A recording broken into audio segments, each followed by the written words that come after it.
ভাই সবচেয়ে কমে নাকি কিচেন হুড দিচ্ছেন? ভাই মাত্র 18,500 টাকা। ওরে ভাই আবার টাচ দেখেন। Plus sensor, touch plus sensor. মানে এই যে টাচে তো দেখেন। চালু হইলো।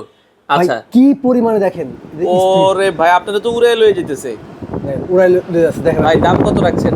ভাই মাত্র 18,500 টাকা। আচ্ছা 18,500 টাকা। এটা হচ্ছে ইলিসি ব্র্যান্ডের। ইলিসি ব্র্যান্ডের, ইলিসি ইটালি টাচ আর সেন্সর। আচ্ছা আচ্ছা, এটা কি 30 ইঞ্চি মানে 30 ইঞ্চি প্লাস 36 ইঞ্চি अवेलेबल। দুইটাই হবে? দাম কত রাখছেন? মাত্র 18,500 টাকা। 18,500 30 ইঞ্চি। জি জি, এটা আর 36 ইঞ্চি 19,500 টাকা। আচ্ছা এটা ওকে, কিন্তু আমরা আপনার যদি সাকশন পাওয়ার আরপিএম কিন্তু 2200 আচ্ছা ওকে, সাকশন পাওয়ার যদি আপনারা দেখেন 2200 প্লাস 2200 আর মোটর হচ্ছে 2700। 2700। ওকে, তো সেক্ষেত্রে ওয়ারেন্টি গ্যারান্টি আছে? ভাই এটা 3 বছর অফিশিয়াল ওয়ারেন্টি। আচ্ছা। আমরা আরো 2 বছর বেশি দিয়ে 5 বছরের ওয়ারেন্টি থাকবে। 5 বছরের ওয়ারেন্টি থাকবে। 30 ইঞ্চি নিলে দাম থাকবে হচ্ছে মাত্র মাত্র 18,500 টাকা। আর আপনারা যদি 36 ইঞ্চি নেন 19,500 টাকা। আচ্ছা, ঢাকার বাইরে ডেলিভারি দেন? বাংলাদেশের যে কোনো প্রান্তে। বাংলাদেশের যে কোনো প্রান্তে টাচ সেন্সর সিস্টেম এই কিচেন হুডগুলো আপনারা নিতে পারেন।